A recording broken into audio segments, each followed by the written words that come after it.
Information. I'm Ian Chapman, Chartered Electrical Engineer. I started my work at British Gas, actually. Did a few years, quite literally, in pipes, and then I moved on to electrical services design at Cundall's, just up the road in Gosforth. I was there for about 8-9 years before moving to NBS.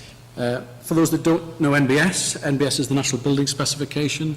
We provide construction information, construction knowledge to architects, engineers, landscape architects, surveyors, structural engineers, and so on. And I look after the technical team that's responsible for all of the content that goes into our products. So that's the National BIM Library, the generic BIM objects. That's the technical content and guidance that goes into our specification products. So we've got a wealth of experience just down the road in Newcastle. I'm also a board member of Building Smart, which aligns quite nicely with my work at NBS because it helps me contribute to the development of BIM technologies, and I'm going to touch on that a little bit later on. And finally, I'm also a member of the BIM Technologies Alliance. That's a group of essentially vendors, providers of software solutions to the construction industry that support and help the government with their BIM objectives.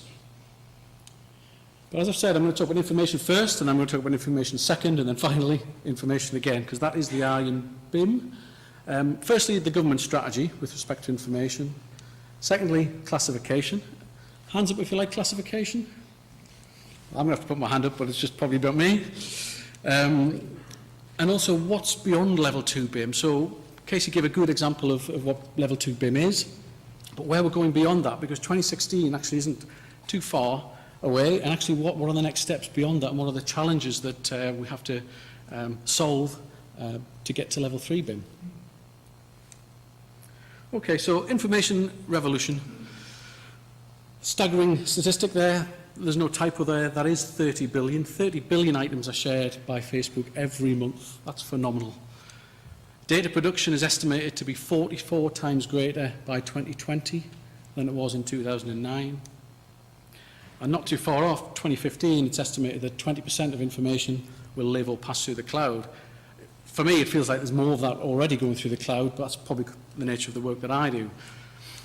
And interestingly, before 2003, 5 exabytes. Now, an exabyte is 1,000 terabytes. That's a lot of information, but in total, before 2003, 5 exabytes of information were created. That volume of information is now created every 2 days. It's phenomenal. In contrast to that, the construction information evolution. Well, we've finally got rid of the drawing boards, I would say. We've moved to 2D CAD. We've moved to 3D CAD. Information is still very much a paper-based process. We're not necessarily benefiting from the techniques to join like information together and get more intelligence from that information. So that's got to change. There's a lot of information, as Casey said, that lives in different silos, and we've got to break those silos down. We've got to create one silo so that information flows from one stage to the next or from one part to the next without rekeying information. And that's, for me, what's at the heart of BIM. There's a lot of information waste. There's a lot of information gets lost. You know, the typical operation and maintenance manuals get parked in a basement office, never to be used again. No learning, no recording what works on a site and what doesn't work in a building. That's got to change. Early BIM was focused towards 3D design, but now it's really about the information that supports the entire built environment. And what I mean by that is really lots of those things and probably a lot more. BIM needs to work on different platforms. Different people need to access it at different times of the day in different contexts. You also need to use BIM, and BIM can be used for asset management, data logging. On the left-hand side, there's a guy there creating some panel framework.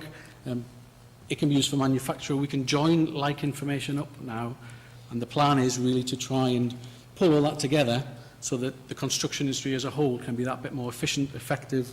We can create better buildings and so on.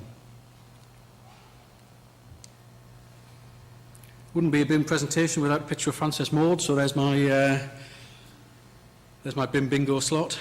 The government's strategy has been around for a couple of years now. It's very clear. It's spelt out very nicely there in that statement. This is an opportunity for the UK to move forward and also to lead internationally. That's the driver. And I'll talk a little bit more about that later on. I think the challenge with information is avoiding information overload. So we all get bombarded with information. We all get Facebook changes. We all get emails in our inbox morning and afternoon. How do we avoid information overload? And the government have also identified that challenge, that problem. And the focus now is very much on identifying the information that's actually needed at different stages of a project. So I'm going to talk a little bit about what the government are doing with respect to that. Has anyone accessed the BIM Task Group website recently? Or? Yep, so there's quite a few. There's a good resource there. There's lots of useful information about the BIM Task Group and what they're doing. There's a labs area there, which has been around a couple of months now. I think it went live at the end of February. Have a delve into the labs area. There's lots of useful information there. There's a digital plan of work overview, which is now available. There's guidance information to support that. There's information on work stages, plain language questions, which I'm going to touch on in a second. There's Uniclass 2, new classification system. There's COBie tools, so there's not only information and examples and sample models to show you how COBie can work, but there's tools to check COBie files, so you can send a file from A to B and check the completeness of the COBie spreadsheets and so on. So there's lots of useful information there. The labs area of the task group site is essentially the government saying, look, this is the sort of thing that technology is now enabling. This is the sort of thing that that supports information flow and information exchange. Have a look at it as an industry, comment on it, give your feedback, and depending on what's fed back, some of these items will move forward and they'll become a reality. So it's a labs area, so good comments and bad comments are very welcome. One of the items in the labs area, something MBS has helped the government with, and that's the plain language questions.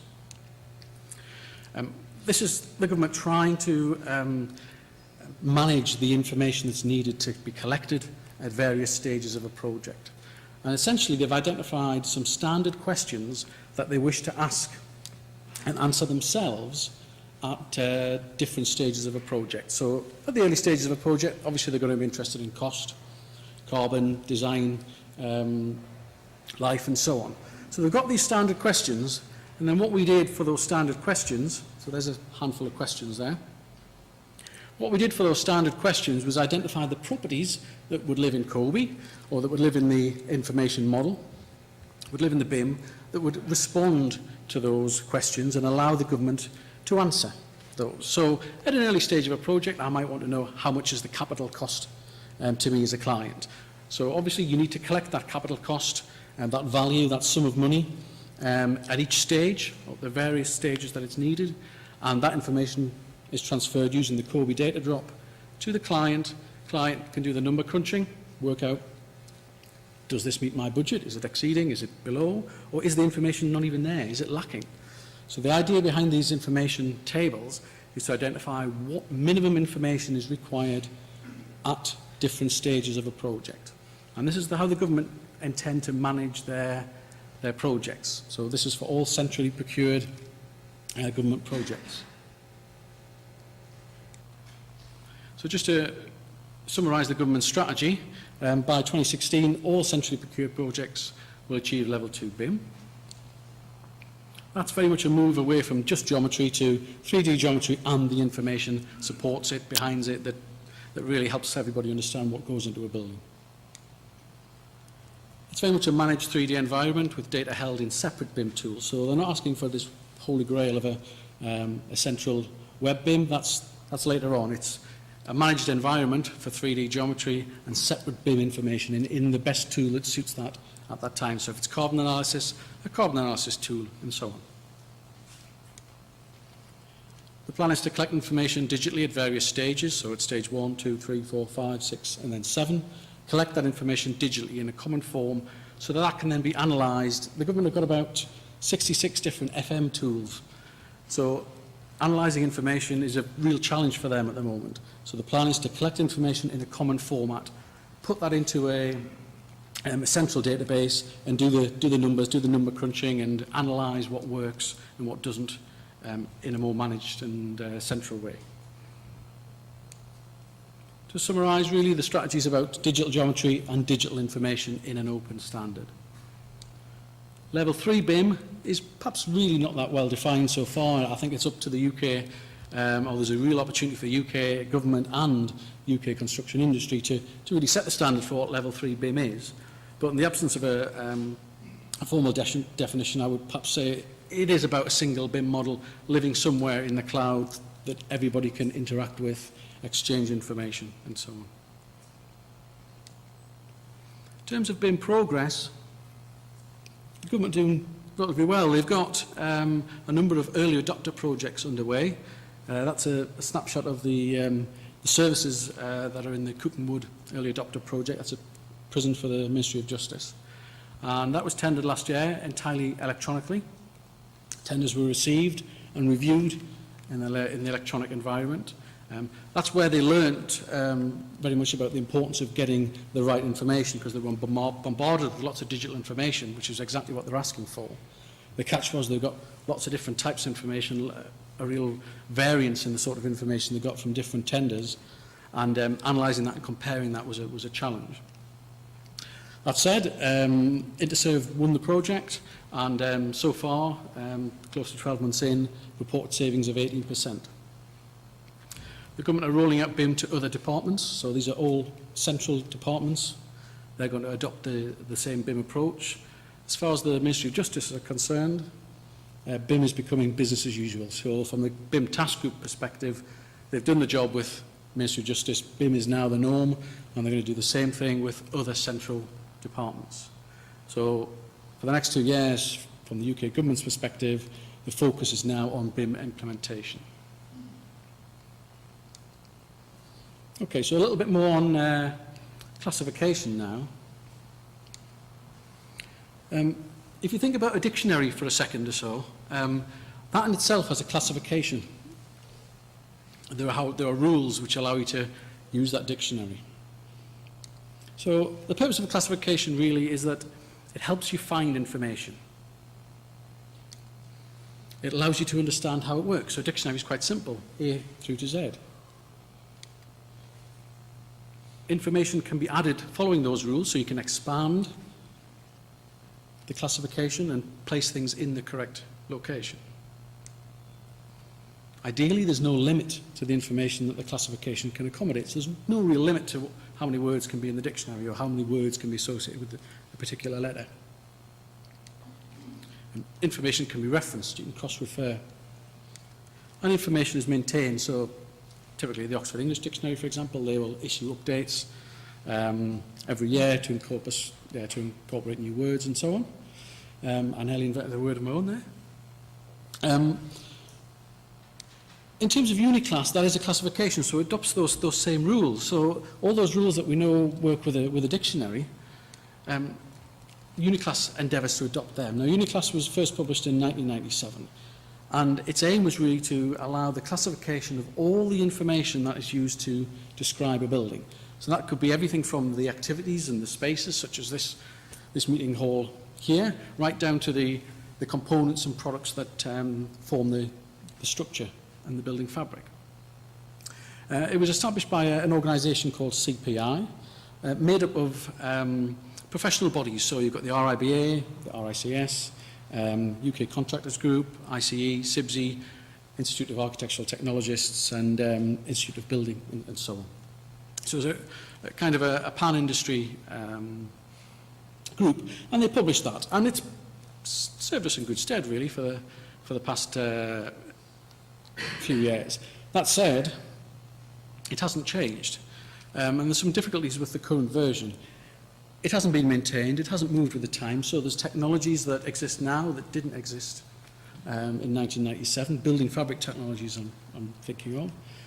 The tables themselves, all 17 of them, are not aligned. They have different approaches because the way in which Uniclass initially was produced, it was a collection of other classifications from different countries, different jurisdictions, and they tried to align them but were almost hampered by the inherent limitations of the tables that they adopted. So as a result, tables aren't aligned, there's an inconsistent and difficult approach at times, different codes across different tables don't make sense. And for me to stand here and explain it to you would probably be an impossibility because it's so inconsistent. It also doesn't really support BIM, the project timeline that Casey showed in the big circle, right from brief all the way through to operation. Nor the fact that you draw and specify, or you design and you document now, and you do that a lot easier than you did in the past, and it doesn't really support that. So some of those challenges with Uniclass really need resolving. And there's an international standard, ISO 12006 Part 2. That's a framework for construction information, and Uniclass 2 is based on that. In fact, colleagues of mine sit on the ISO committee and influence that and help move that standard forward. But quite simply, the new tables of Uniclass 2 allow complexes such as a university to comprise various entities. Entities is a bit of a geeky word. Really what we're referring to are buildings, roads, bridges, stations. You know, they're the main objects that everybody constructs. And within a building, activities can take place. A building obviously has spaces, and it has elements, so it has walls, floors, roofs, and so on. And there are various systems, ceiling systems, flooring systems, that serve those elements and spaces. And they're made up of products, you know, components that you can buy off the shelf, if you like, or have custom made, that arrive on the back of a lorry and are the things that are installed by contractors. So the underlying structure of Uniclass 2 is a bit simpler, and it's got a hierarchy. So information can flow and information can form higher level objects. So you might be designing a hotel or a complex at early stages, and you want to attach information to that. Then, as time progresses, as you go down the project timeline, you define entrance roads, you define service yards, service areas, you define spaces, define activities, you define elements that make up those spaces, and so on. So Uniclass 2 supports that kind of evolution of project information. So what can Uniclass do for you? Fundamentally, it allows you to arrange information about a particular topic. So if you're a manufacturer, you can classify your information. I might be a bathroom pod manufacturer, or I might be a tap manufacturer, and I can arrange my information and describe it via classification.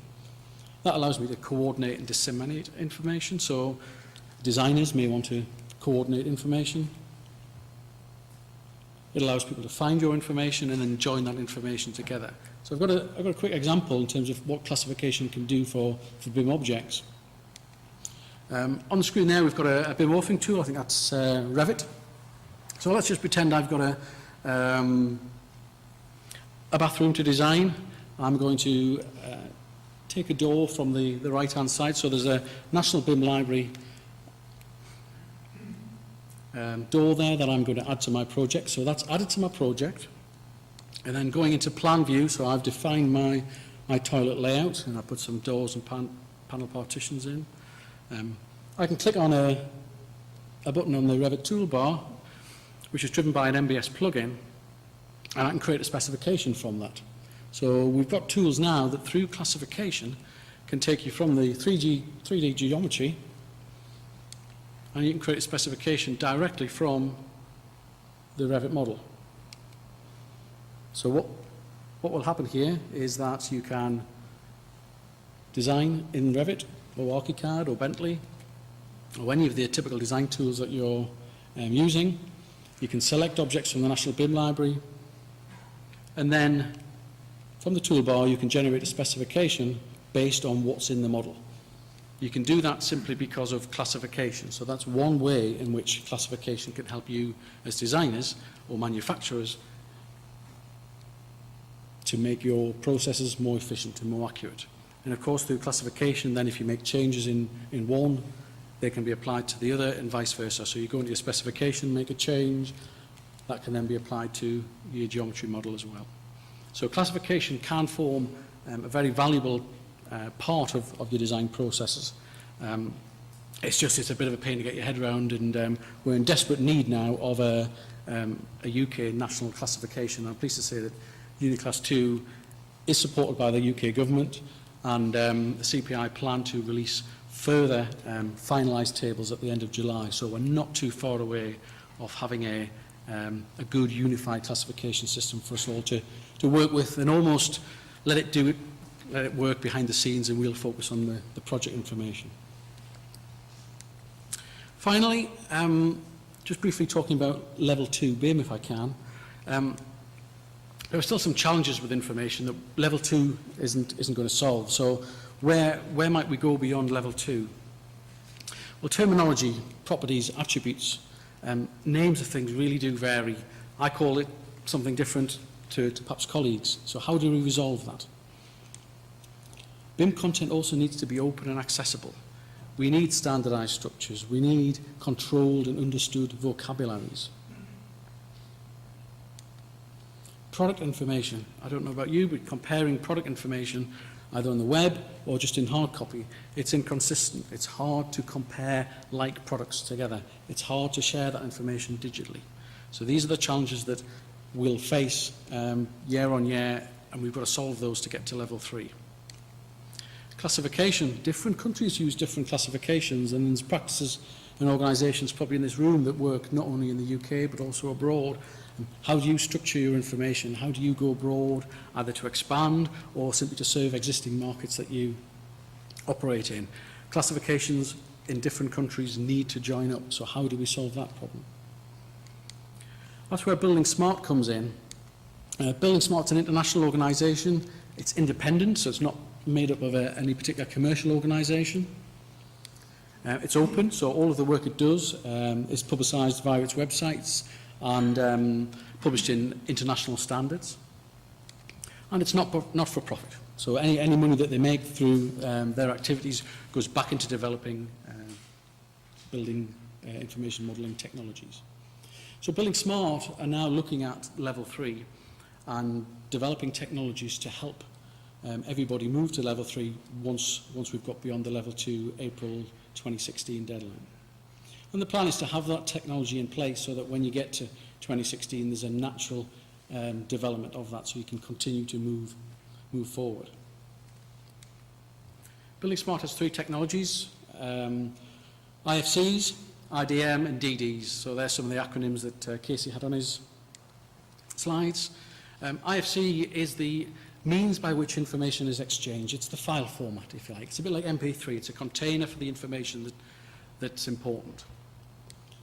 The IDM, that's the rules. It's the delivery mechanism. So it's the way in which software will communicate and how that works. The bit that interests me and the bit that I've been working on with colleagues at MBS is the data dictionary, which is the third BIM technology that's really needed to support level 3 BIM. And the dictionary concerns itself with the meaning of information. So what is it that we're transferring from A to B? I might use an IFC file, but what is the meaning of that information that I'm going to send you? And can you understand what I mean when you read that information in your own software or in your own context? So there's an example of a bit of confusion, almost thinking of an entirely different pie. From a construction perspective, a beam or a beam length might be a property, but you may also have a light beam. So the word beam as a property in a BIM may be ambiguous. Computers struggle at understanding context. Unlike humans, we can very, very quickly understand the context of a property. Computers need a bit more help. So the Building Smart Data Dictionary concerns itself with the meaning of things rather than the name, because it accepts that in different countries, different jurisdictions, you might name something different. So I might call something a spade, a colleague might call it a shovel, a university academic might call it an earth relocating implement, and it might be a different spade altogether.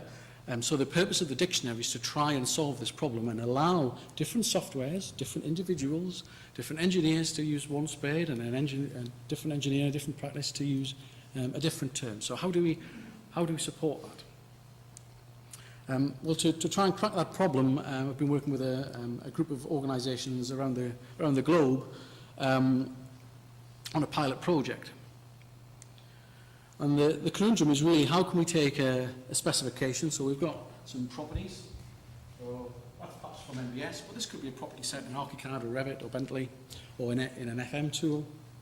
So you've got that property set. How might you view that in a foreign language or in a different jurisdiction?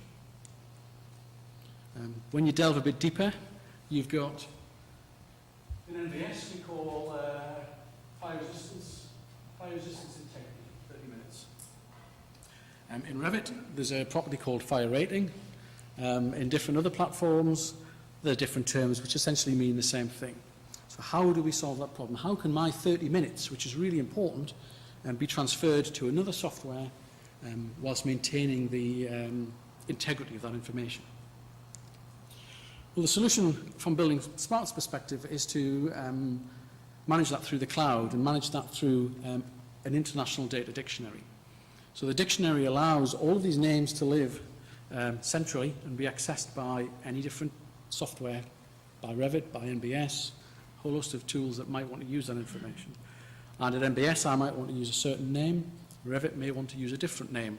But those names, if they are indeed the same thing, so if we're both talking about fire rating, those things are joined up in the cloud, and that's the way we can start to share and communicate information. So that allows translation from one country, one language to another. It also allows information to move from different softwares to one another, because different softwares will use and do use different names, and somehow we need to join those up. So by joining those up in the cloud, everybody benefits. So Building Smart is an open technology. Everybody benefits from that information, and the vendors can implement that in their tools so that information can flow from one stage to the next. So just to summarise, we have the original information silos. The challenge really for everybody is to break those silos down so that we can get one silo with which everything interacts with. That silo, of course, perhaps needs to be the web. And then at different stages of a project, information can flow back and forward. Different design team members can interact with it. Contractors can interact with this information. Then you start to get the flow of information, which then is a lot more efficient. There's no data loss, data wastage. Put another way, in a typical kind of project timeline, you've got the design kind of line down the middle there. You've got the client brief, you've got outline design and detailed design. On the left-hand side, information goes off to planning and building control and then comes back in. And then once you get to installation and construction, product information feeds that and suppliers information comes in. So the trick that the government really are asking for is to take information from the occupation and maintenance phase and put that back, put that knowledge, put things that they learn from that phase back into the supply chain. And from the government's perspective, as a client, probably the biggest client in the UK in terms of construction and ownership of buildings, put information that they learn from their buildings back into the briefing of new. So schools that have a carpet that wears out in the reception, let's learn from that, let's not put that same carpet in again, and so on. So on a scale that the government operates at, that can make a huge difference to value for money. So just to summarise, BIM is moving fast in the UK. It's all about high quality digital information. It needs to be structured, needs to be connected. That's where everybody's heading. Collecting and connecting information in an open way really can help analysis and comparison and reviewing products and reviewing information side by side. So you're going to get tenders that are entirely assessed electronically and digitally. The government would like to transact and engage with contractors in an entirely digital environment. So payment, etc., would be done entirely digitally. And finally, really, data is moving from collection to connection. Information is going to become insight. Rather than analysing models, you're really going to have the faith and confidence that they are the prediction, they are telling you what is going to be built and how it's going to work. And from early kind of 12-month project success so far, it does look like the UK is on the right track. I do get the opportunity to speak at conferences outside of the UK, and it's clear from the reaction we get at those events that we're leading the way. We are well ahead of the rest of the world, and this is a real opportunity for us to to continue to move forward. And that's all from me. Thank you very much.